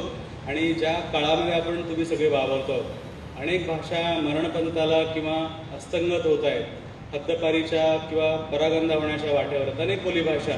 त्याच्याने सामाजिक, राजकीय, सांस्कृतिक नवी कारणं आहेत, मॉडर्निझमचे किंवा आधुनिकतेचे प्रश्न आहेत, विकासाचे प्रश्न आहेत, स्थलांतरण आहेत, एकमेकांचे समाज एकमेकांना मिसळण्याच्या अनेक अशा प्रकारच्या गोष्टी आहेत. आणि खूप मोठा हा भागा एका विस्मृती प्रवाहामध्ये खूप आपण भूतकाळामध्ये लोटून देतो आहोत. म्हणजे आपण पाहिलं की 50-60 वर्षापूर्वी महाराष्ट्रातल्या गावगाड्यामध्ये केवळ शेती संस्कृतीमध्ये जो काही भाषिक भांडार किंवा शब्दाऐवज होतो, आता आज आहे का? ज्या प्रकारची काळाची गती, आणि ती गती आपण रोखू शकत नाही, थांबवू शकत नाही. पण हा एक मोठा समाजशास्त्रीय भाषिक गुणांचा दस्तऐवज खूप वेगानं आपल्या सामाजिक आणि सांस्कृतिक जीवनामधून हद्दपार होतोय. अवजारांच्या विषयी किती अवजारं आपल्याकडनं विड्रॉ झाली आणि ते शब्द देखील इतिहास जमा होतात. नव्या पिढीला हे माहीत होणं शक्य देखील नाही. खाद्यपदार्थांची नावं असतील, अनेक नावांची देखील महाराष्ट्रामध्ये ज्या प्रकारची कुटुंब व्यवस्थेमध्ये व्यक्तींची नावं होती ती नावं देखील पहा. म्हणजे महानोक काळामध्ये ज्या प्रकारची नावं होती, संत काळामध्ये ज्या प्रकारची नावं होती, इतिहास काळामध्ये ज्या प्रकारची नावं होती, किंवा 50-60 वर्षापूर्वी नद्यांच्यावरून मुलींची नावं ठेवण्याची जी एक रीत होती, किंवा अनेक मुलांची नावं देखील कानडीमधून आपल्याकडे खूप शब्द आले. हा एक काही गैरसमजाचा किंवा एक प्रतिष्ठेचा एक संबंध आपण आपल्या मानवी जीवनाच्या वाटचाली जोडला गेलेला, आणि ज्या प्रकारच्या गतीमध्ये आपण येऊन ट्रॅप झालेलो अशा काळामध्ये खूप मोठा भाषिक ऐवज आपल्यापासून नष्ट होतोय. ज्याचा पुन्हा त्याचा उल्लेख झाला की भाषेकडं श्रेष्ठत्वाचे आणि कनिष्ठत्वाचे, गौरवत्वाचे बघण्याचा एक परीघ आपला कशा प्रकारचा नागरी जीवनानं, एक सांस्कृतिक जीवनानं एक स्थापित केलेला दिसतो. भाषा ही काही श्रेष्ठ कनिष्ठ असते, शुद्ध अशुद्धतेच्या कल्पना होते, कारण ते केवळ चिन्ह असतं. भाषिक काही माणसानं लादलेलं आहे, रचित केलेलं आहे, कन्स्ट्रक्ट केलेलं आहे. आपण ती चिन्ह कुठलेही शुद्ध अशुद्ध असू शकत नाही. या प्रकारचा किंवा एक प्रकारचा न्यूनगंड, विशेषतः अनागत जीवनातल्या अनेक पिढ्यांच्या वरती आपण या प्रकारचं चांगलं किंवा ग्रांथिक स्वरूपाचं, प्रमाण स्वरूपाचं नाही बोललं तर एक प्रकारची न्यूनगंडाची भावना भाषिक समजानं आपल्या सामाजिक व्यवहारामध्ये खूप मोठ्या प्रमाणामध्ये निर्माण केलेली आपल्याला दिसते. आणि असा एक ग्रांथिक भाषा आणि बोलीभाषा असा एक द्वंद्व समासामधून आपण दीर्घ काळामध्ये वावरत आलेलो आहोत. आणि त्यात भर आपल्या माध्यमाने देखील घातलेलं आहे. चित्रपटांमध्ये, दूरचित्रवाणी मालिकांमध्ये ज्या प्रकारची भाषा एक हास्यास्पद स्वरूपाचं, ग्रामीण ढंगाची भाषा बोलणारी नोकरांसारख्या पात्रांच्या बनून, आणि त्यात इतकी विस्कळीत स्वरूपाची, विसंगत स्वरूपाची. मध्ये फेसबुकवर कुठेतरी स्वप्नील शेळके नावाची एक मुलांना पोस्ट लिहिली होती की एकाच कुटुंबामध्ये 7-8 भाषा पात्र बोलता येतात. असं कुटुंब शहरामध्ये असू शकेल, पण इतकं व्हेरिएशन आणि भाषेविषयी की वेगवेगळ्या अशा प्रकारची रूपं आपल्या माध्यमांमधून, चित्रपटांमधून खूप मोठ्या प्रमाणामध्ये आपल्याला पाहायला मिळतात. साधारणतः या दृष्टिकोनातून मराठी साहित्यामधून, दलित साहित्यामधून बोलीभाषांचा अवकाश मराठीमध्ये कोणत्या प्रकारचा अस्तित्वात आहे त्यासंबंधीचं एक सर्वसाधारण स्वरूपाचं मी काही बोलणार आहे. बोलीसंबंधी, बोली कशा निर्माण होतात, बोलींचा नकाशा महाराष्ट्राचा अजूनही नीटसा शास्त्रीय स्वरूपामध्ये निर्माण झालेला नाही. महाराष्ट्रामध्ये एवढी ही भारतामध्ये प्रमुख ही 4थ्या क्रमांकाची भाषा आहे. जगभरामध्ये देखील तिचा क्रमांक 20व्या क्रमांकाच्या आतमध्ये भाषा आहे. तर एवढ्या विपुल आणि मोठ्या संख्येनं भाषिक समूह असणाऱ्या या भाषेविषयीची स्थिती काय आहे? जॉर्ज गियर्सन पासून ते अलीकडं डॉक्टर गणेश देवी यांनी केलेलं भाषिक सर्वेक्षण असेल महाराष्ट्रातल्या किंवा भारतातल्या बोलीभाषांच्या संबंधी, तर हा देखील भाग आपल्या सगळ्या नजरेसमोर आहे. साधारणतः जॉर्ज गियर्सननं 544 बोलीभाषा किंवा पोटभाषा सांगितलेल्या होत्या. अर्थात बराचसा हिंदुस्थानचा किंवा भारताचा प्रदेश त्याच्या सर्वेक्षणामध्ये आलेला नव्हता, आणि त्यातल्या अनेक भाषा आज विस्मृतीमध्ये गेलेल्या आपल्याला दिसतात. गणेश देवीने देखील 56हून अधिक भाषांचा समावेश त्यांच्या सर्वेक्षणामध्ये केलेला आहे. लीळाचरित्रापासून किंवा त्याच्या आधी शिलालेखांच्या पासून मराठी भाषेची रूपं खूप मोठ्या प्रमाणामध्ये आपल्याला पाहायला मिळतात. बोलीभाषांची काही वैशिष्ट्य, पुन्हा त्याचा उच्चार झाला की ग्रांथिक बोली, नागर समाजाची भाषा आणि बोलीभाषा यांच्यामध्ये जो एक अंतराळ अशा स्वरूपाचा असतो. एक प्रकारची स्वाभाविकता, सहजता, प्रासादिकता आणि व्यक्तींच्या बोलण्याच्या अनेक लहेजे किंवा त्याचं एक रिदमिक अशा प्रकारचे टोन आणि घटना, स्थिती, प्रसंग, भावस्थिती, सुखदुःखाच्या भावना, वात्सल्याच्या कोणत्याही भावस्थितीचं कथन करण्याचं इतकं स्वाभाविक अशा प्रकारचं माध्यम या खेडूतांनी किंवा अनागर समाजानं वेगळ्या टप्प्यावर निर्माण केलं. त्याच्या जीवन जगण्याच्या रीतीचा, संस्कृतीचा, प्रदेशाचा, भूगोलाचा, ऋतुकाळाचा देखील त्याच्या बोलण्यावरती एक परिणाम आणि प्रभाव झालेला असतो. समुद्रकाठच्या परिसरातल्या लोकांची भाषा असेल किंवा डोंगराळ प्रदेशातल्या लोकांची भाषा असेल, याचा काही एक परिणाम त्यांच्या बोलण्याच्या रीतीवरती झालेला असतो. अनेकदा बाजारामध्ये भाजी विक्रेत्या स्त्रिया ज्या प्रकारचे संवाद करतो आणि आपण कानावर येतो आणि आपण थबकतो की त्या भाषेमध्ये, ज्या बोलण्यामध्ये इतका आतून अतिशय प्रेमळ असा गोडवा अंतःकरणपूर्वक पोचलेला असतो. आणि तेच आपण नागर भाषा किती तांत्रिक स्वरूपाची, कृत्रिम स्वरूपाची, विशेषतः शासकीय परिभाषेची परिपत्रकर जर आपण वाचली किंवा असं एक मोठं अंतर बोलण्याच्या भाषेमध्ये किंवा खेडूतांची, शेतकऱ्यांची भाषा, शेतीमध्ये कष्ट करत असताना, कामं करत असताना ज्या प्रकारची संवाद, ज्या प्रकारची भाषा, ज्या प्रकारचे एक लहेजे वापरतात, या प्रकारचं एक स्वरूप आपल्याला दिसतं. लीळा चरित्राचा उल्लेख झाला की 12व्या-13व्या शतकातल्या मराठी समाजाच्या अत्यंत अल्पाक्षरी, अत्यंत खूप प्रवाही अशा स्वरूपाचं गद्य त्या काळामध्ये कशा प्रकारचं होतं आणि ब्रिटिश काळानंतर नागरी किंवा ज्या प्रकारची वाक्यसरणी मराठीची निर्माण झाली, तर त्याचं एक अगदी रांगोळ्यांचे ठिपके काढावे अशा प्रकारची, म्हणजे चक्रधर आणि महदंबेतले संवाद पाहिले किंवा चक्रधरांच्या सगळ्या शिष्यांची आणि त्यांची भाषा पाहिली की त्या महदंबेबद्दल ते असं म्हणतात की म्हातारी चर्चक जिज्ञासक येत काहीतरी पुसतच असेल. तर हे पुसत हा शब्द कुठं गेला आपल्याला माहीत नाही आणि आपण वेगळी रूपं वेगळ्या काळात निर्माण झाली.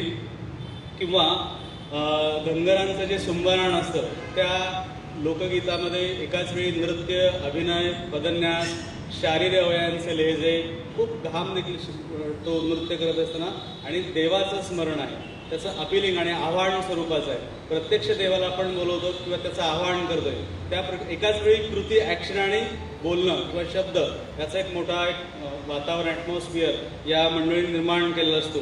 किंवा अडगुलं मडगुलं सारखं एखाद्या लोकपरंपरेतलं गाणं असेल, दक्षिणी भाषेचा अभ्यास करणारे संमत विचार विश्वनाथ खैरे यांनी मध्यकाळातल्या किंवा जुन्या काळातल्या जुन्या मराठी भाषेचा खूप चांगल्या पद्धतीचा अभ्यास केला आणि मराठीचं एक केंद्र दक्षिणेच्या भाषेमध्ये कसं पसरलेलं आहे आणि त्याची रूपं मराठी भाषेमध्ये कशा प्रकारचे अस्तित्वात आहेत त्याचा एक फार चांगला अभ्यास विश्वनाथ खैरे यांनी केला होता.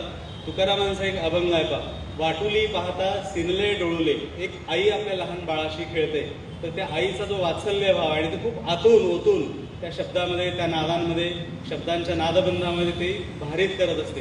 त्या सुरावटी सगळ्या भाषेमधून प्रसारित केलेल्या असतात. तर अशी भाषिक रूपं खूप कमी प्रमाणामध्ये आपल्याला पाहायला मिळतात. नामदेव ढसाळांच्या कवितेमध्ये एका विशिष्ट जातसमूहातल्या सांस्कृतिक, भूप्रदेशिक भाषेचा जो एक फार मोठा एक कॅनव्हास ढसाळांच्या कवितेमध्ये, तो आजमावणं, पाहणं, वाचणं आणि मराठी भाषा किती उन्नत स्वरूपाची आहे, किती वैभवशाली स्वरूपाची आहे आणि तिची विरासत किती वैभवशाली आहे त्याचा एक प्रत्यंतर आपल्याला ढसाळांसारख्या कवितेमध्ये देखील आपला येतो. भालचंद्र नेमाडे यांनी त्यांच्या कवितेमध्ये एकाच वेळी अहिर आणि खानदेशी आणि कोकणी भाषेचा ज्या पद्धतीनं वापर केलेला आहे तो देखील थक्क वाटावा अशा प्रकारचा आहे.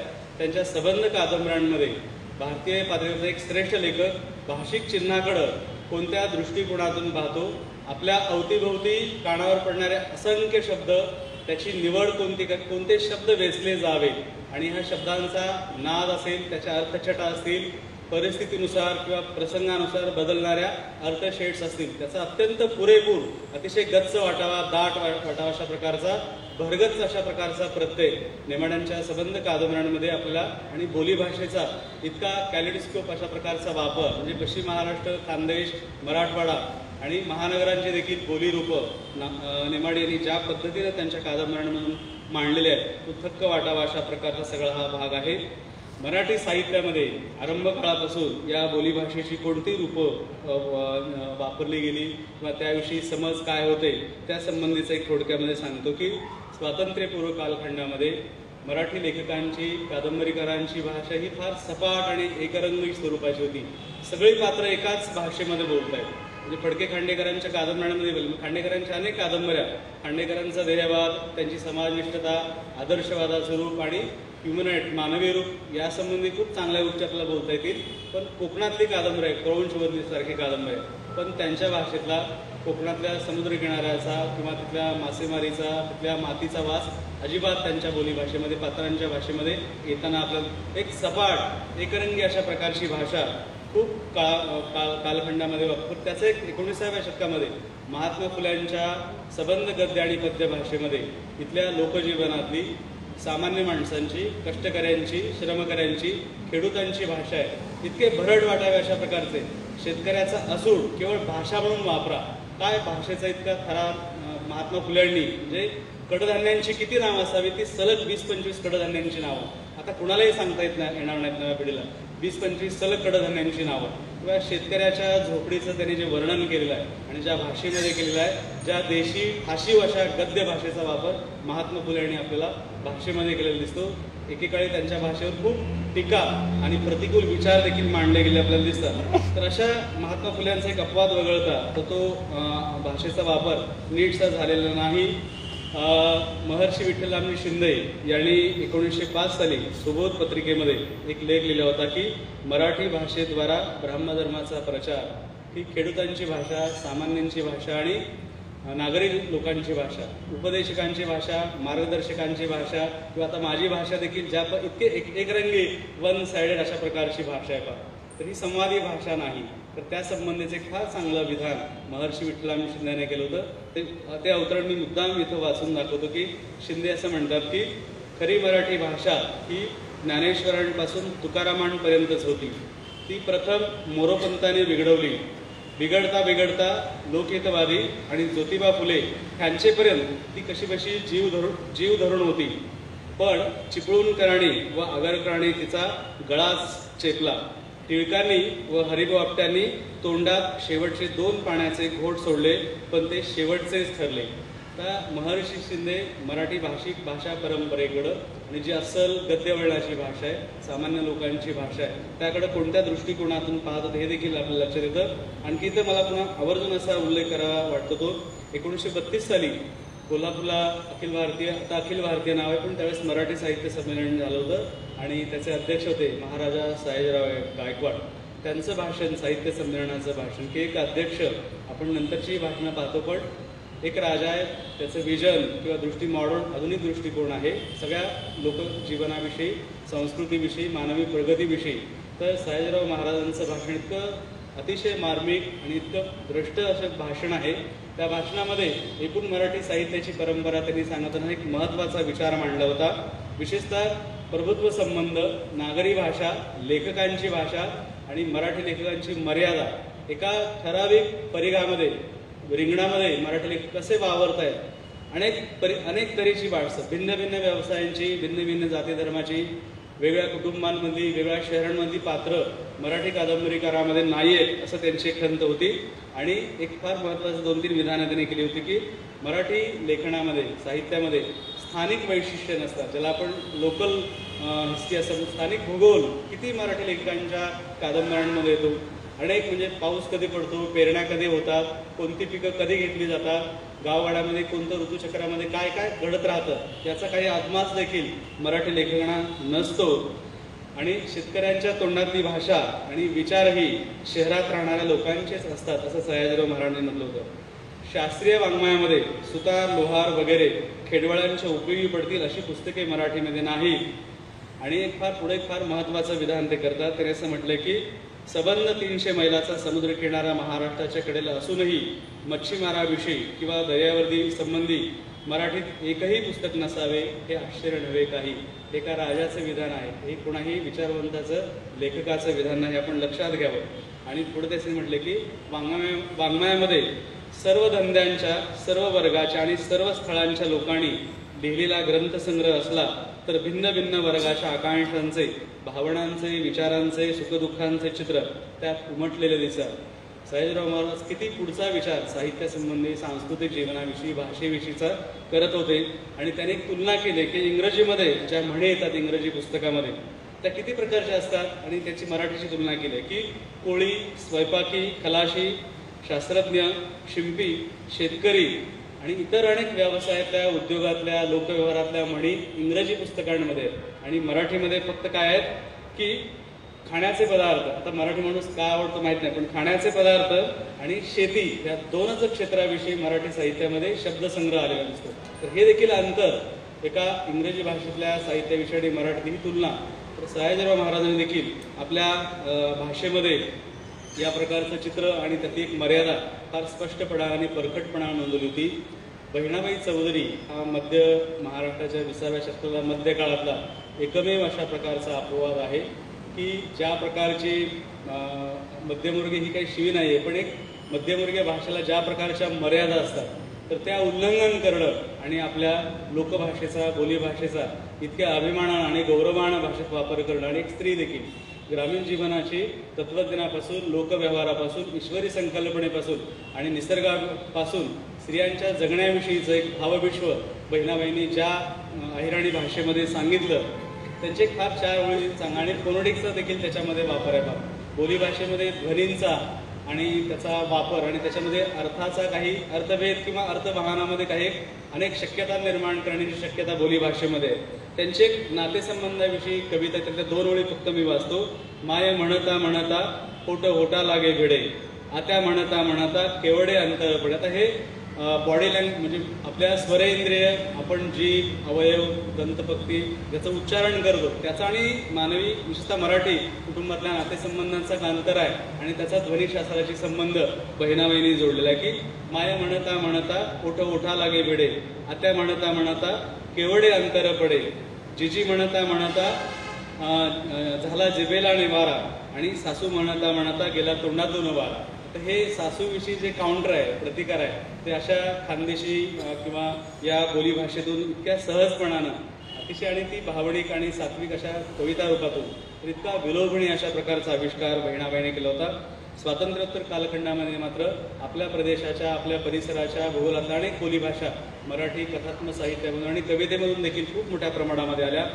व्यंकटेश माडगूळकरांच्या कथांमधून मानदेशामधल्या परिसराची एक फार वेगळी भाषा, निवेदनाची भाषा, त्यांची प्रमाणाची भाषा, पण त्यांच्या संवादांमध्ये व्यंकटेश माडगूळकर ज्या प्रकारचं एक सामाजिक, सांस्कृतिक आणि भौगोलिक आणि त्या प्रदेशाची म्हणून एक ठेवण आहे. जसं दत्ता गोलपेंनी सांगितलं की कोरड्यास हा शब्द का निर्माण झाला, त्याच्या पाठीमागे काय सोशिओलॉजी आहे, किंवा अनेक पदार्थ जुन्या काळात अनेक शब्द काय निर्माण होतात, ती केवळ कोरडी चिन्ह नसतात, तर त्या पाठीमागं त्या परिसराचा काही भूगोल असतो. तर त्या चिन्हांच्या पाठीमागं ज्या सामाजिक आणि सांस्कृतिक अवकाश लिंपलेला असतो, तर त्याची रूपं व्यंकटेश माडगूळकरांच्या साहित्यामधून खूप मोठ्या प्रमाणात, आणि नंतरही धगसारखी उद्धव शेळके यांची फार महत्त्वाची मराठीमध्ये कादंबरी आहे. आणि एकाच काळामध्ये म्हणजे जर आपण पाहिलं की उद्धव शेळक्यांची धग, रारम बोर्डेंची पाचोळा आणि कृष्णात खोत यांची गावठाण, ही 3 नॅरेशन, बाई नॅरेशन करतात, स्त्री नॅरेशन करते, कथन करते, की पश्चिम महाराष्ट्र, कोल्हापूर, लातूर परिसरातला पाचोळा बोर्डेंची भाषा आणि उद्धव शेळक्यांची अमरावती किंवा विदर्भातली भाषा. तर 3 वेगळ्या काळातले महाराष्ट्रातल्या ग्रामीण जीवनाचं हे स्त्रीकथन आहे, निवेदन आहेत, आणि त्यात कोणत्या पद्धतीची भाषा आलेली आहे हे देखील एक वेगळा अशा प्रकारचा आहे. पुढच्या टप्प्यावर अनेक ग्रामीण लेखकांनी अगदी आज तागायत खूप मोठी भाषेचा एक मोठा ऐवज वापरलेला दिसतो. काही मी सांगतो म्हणजे कोकण जरी आपण घेतलं की कोकणामध्ये अगदी श्रीना पेंडसेमध्ये फार नाही, पण मधु मंगेश कर्णिक किंवा अलीकडच्या काळामध्ये प्रवीण मांदेकर, अजय कांडकर किंवा ज्याचा गोविंदने उल्लेख केला की नामदेव गवळी, ही भातालय पूर्ण सगळा मालवणी भाषेतला कविता आहे. तर ही कविता वाचत असताना जसं आपण बऱ्याच म्हणतो की कालच कोणीतरी विचार, अनेक गोष्टी शिकण्यासाठी आपल्याला सराव, प्रशिक्षण असावं लागतं. मग साहित्य तर आपण काय एवढं सोपं समजून घ्यावं, तर आपली देखील एक वाचकांची देखील एक जबाबदारी आहे की माझ्या परिसरातल्या, माझ्या भाषेतल्या अनेक बोली आपण समजून देखील घ्यायला पाहिजे. काही शब्द आपल्याला ते माहीत नसतील, पण अशा लेखनातून तर कोकणचा एक प्रदेश मोठा बोलीभाषेचा एक काही या लेखकांच्या लेखनामधून आलेला आपल्याला दिसतो. तसाच मराठवाडा असेल, विदर्भ असेल, अनेक अशा प्रकारचे अगदी उदगीरचा प्रसाद कुमटेकर नावाचा अलीकडचा एक तरुण पिढीचा लेखक आहे, बगळा नावाची आणि बारकुल्या स्टोऱ्या नावाची, ही सबंध नॅरेशन हा मराठीमधला कथात्मक साहित्यातला अत्यंत भाषेचा लक्षणीय अशा प्रकारचा प्रयोग करणार. एकतर ती तरुणांची, बॅचलर लोकांची भाषा आहे आणि त्यात उदगिरी भाषा आहे. आंध्र, कर्नाटक आणि मराठवाडा या 3 सीमावर्ती प्रदेशातल्या बोलीची रूपं आणि त्याचा एक सांस्कृतिक, तो व्यापारी, राजकीय, सांस्कृतिक किंवा आणखी भौगोलिक निर्माण झालेली बोली रूप असतील, तर कुमठेकरांच्या भाषेमधून असणारी अशोक कोळी असेल किंवा कृष्णात खोत सारख्या कादंबरींमधून असेल, तर असा एक महाराष्ट्राचा एक मोठा भौगोलिक अवकाश मराठी कादंबरीमध्ये किंवा साहित्यामध्ये, पण अजून देखील खूप मोठा बोलीभाषांचा अवकाश मराठी साहित्यामध्ये आलेला नाही असं आपल्याला दिसतं. दलित साहित्यामध्ये आणि भटक्या विमुक्तांच्या लेखनामध्ये, विशेषतः आत्मचरित्रामध्ये खूप मोठा भाषिक आवाज आणि विशेषतः ज्याला समाजशास्त्रीयदृष्ट्या फार महत्त्व आहे. आपल्याकडच्या समाजशास्त्राच्या म्हणजे गावगाडा हे पुस्तक आहे गावगाड्याविषयी, पण या प्रकारची कामं खूप मोठ्या प्रमाणामध्ये झालेली नाही आहेत आणि म्हणून ललित लेखकांचं एक फार महत्त्व आहे की दलित आत्मकथनांमधून महाराष्ट्राचा एक मोठा भूभाग आणि तिथल्या जातीय, सामाजिक, सांस्कृतिक जीवनरीतींचा, संस्कृतीचा, त्यांच्या जगण्याचा एक मोठं मापन या प्रकारच्या समाजशास्त्रीय स्वरूपाच्या ललित लेखनातून झालं. अशोक पवारसारखा लेखक असेल की बेलदार, विळणमाळ किंवा अनेक त्यांच्या लेखनांमधून वेगळं असं कथन भाषेचं आलं, तर तो देखील एक वेगळा अशा प्रकारचा भाग आहे. अलीकडच्या काळामध्ये आणखी एक गोष्ट घडली की एक म्हणजे जी नवी माध्यमं गेल्या 10-1 वर्षात आली, त्याचा फार मोठा विस्तार झाला. अस्मितांचं फार मोठं प्रोजेक्शन देखील या माध्यमांमधून झालं. त्याच्याकडं सकारात्मक आणि नकारात्मक दृष्टिकोनातून देखील आपण पाहतो. पण तरुण पिढीला ज्या प्रकारचा ह्या माध्यमाचा लाभ झाला आणि त्या प्रकारचं एक प्रकारचं लोकशाहीकरण, एक स्वातंत्र्य त्या नव्या पिढीला मिळालं. दूरचित्रवाणीवर असेल किंवा इंटरनेट, फेसबुक, व्हॉट्सअप आणि ब्लॉग लेखन यामध्ये तरुण पिढी आपल्या परिसराची, आपल्या प्रदेशाची, माझ्या सांस्कृतिक जीवनातल्या भाषेचा अतिशय उधळमोकळा अशा प्रकारचा आविष्कार करत आहेत. काही वेळा ते टोकाचा देखील होतो, पण हे भाषा वापराचं स्वातंत्र्य ह्या नव्या तंत्रज्ञानाने नव्या पिढीला दिलेलं आहे. त्याचा एक मोठा अवकाश सध्या समाज माध्यमावरती दिसतो. काही वेळा तो नकारात्मकच्या दिशेनं देखील गेल्या असण्याची शक्यता आहे. पण व्यक्तींची रूपं, प्रदेशाची रूपं, बोलीची रूपं आणि ते वापरण्यामध्ये त्यांना आनंद होतोय आणि त्याचे एक स्वातंत्र्य किंवा त्याचं एक उत्सवी स्वरूप या भाषेच्या वापरामधून ही मुलं आजमावत आहेत. तर ही एक चांगली गोष्ट या नव्या तंत्रज्ञानाच्या माध्यमातून झालेली आपल्याला दिसते. तर असं एक मी काहीसं धावतं स्वरूपाचं विवेचन मांडण्याचा प्रयत्न केला. बोली हे त्या भाषिक समाजाच्या संस्कृतीचं एक वैभव असतं आणि या बोलीभाषेकडं पाहण्याचा आपला हा दृष्टिकोन अतिशय निकोप अशा प्रकारचा असायला पाहिजे. आणि अधिकाधिक या बोलीची रूपं आता काळाच्या गतीमुळे काही नष्ट करायला आपण त्याला रोखू शकणार नाही, पण आपण सजगपणानं किंवा लेखकाने देखील आपला कान अधिकाधिक तीव्र, अधिक संवेदनशील करून ह्या भाषिक रूपांच्याकडे पाहायला पाहिजे आणि त्याचं दस्तऐवजीकरण किंवा त्याचं मापन देखील आपल्या सांस्कृतिक जीवनामध्ये खूप मोठ्या प्रमाणामध्ये व्हायला पाहिजे असं मला वाटतं.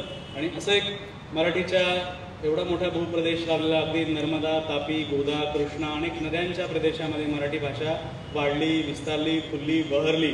तर या वैभवशाली भाषेचं एक संपन्न अशा प्रकारच्या भाषेचा एक चमचमता अवकाश सतत आमच्या अवतीभोवती आहे आणि ती भाषा पाहणं, अनुभवणं, ऐकणं आणि त्यातला एक आनंद आणि साफल्य होते देखील हा देखील एक मोठा आनंदाचा ठेवा आहे असं मला वाटतं. एवढंसं बोलून मी थांबतो.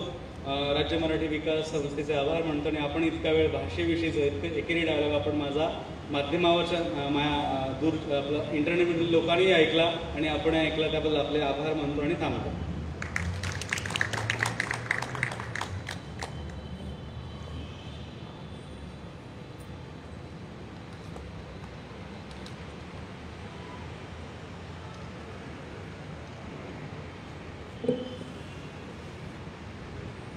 मराठी ग्रामीण बोली भाषेतील विविधांगी पैलूंबाबत आज मान्यवरांनी आपल्याला मार्गदर्शन केले आहे. महाराष्ट्र शासनाच्या मराठी भाषा विभाग आणि सांस्कृतिक कार्य विभागाअंतर्गत राज्य मराठी विकास संस्था, पु ल देशपांडे कला अकादमी यांच्या संयुक्त विद्यमाने आयोजित मराठी भाषा संवर्धन पंधरवडा या निमित्त भाषा बरझरी तिचा उत्सव दर तारीख या कार्यक्रमाचे 8वे पुष्प मराठी ग्रामीण बोली या कार्यक्रमास माननीय Shri doctor Ranveer Shinde sir, Shri Datta Golab sir, Shri Govind Kajrekar sir इत्यादी मान्यवर उपस्थित राहून आपल्या सर्वांना याबाबत मार्गदर्शन केले. त्याबद्दल त्यांचे मनपूर्वक आभार. या कार्यक्रमाचे माध्यम प्रायोजक महाराष्ट्र टाइम्स व G24 तास यांचे सुद्धा मनपूर्वक आभार. तसेच या कार्यक्रमाला उपस्थित ऑनलाईन व या प्रांगणात उपस्थित सर्व रसिक प्रेक्षकांची सुद्धा मनपूर्वक आभार. या मराठी भाषा पंधरवड्यानिमित्त आयोजित विविध कार्यक्रमात उद्या 22 जानेवारी रोजी होणारे कार्यक्रम पुढीलप्रमाणे: दुपारी 4 ते 5 जागर मराठीचा हा डिजिटल स्वरूपात होणारा कार्यक्रम. विषय आहे प्रवास वर्णन. सहभाग राजेश्वरी किशोर, संदीप श्रोत्री. सूत्रसंचालन करणार आहेत अनुया गरवारे दारप. या कार्यक्रमाचे प्रसारण राज्य मराठी विकास संस्थाच्या फेसबुक व यूट्यूब चॅनलद्वारे होणार आहे. तसेच मिती क्रिएशन, माहिती जनसंपर्क व संचालनालय, महाराष्ट्र टाइम्स व जी24 तास यांच्याही फेसबुक पेजवरून या कार्यक्रमाचे प्रसारण होईल.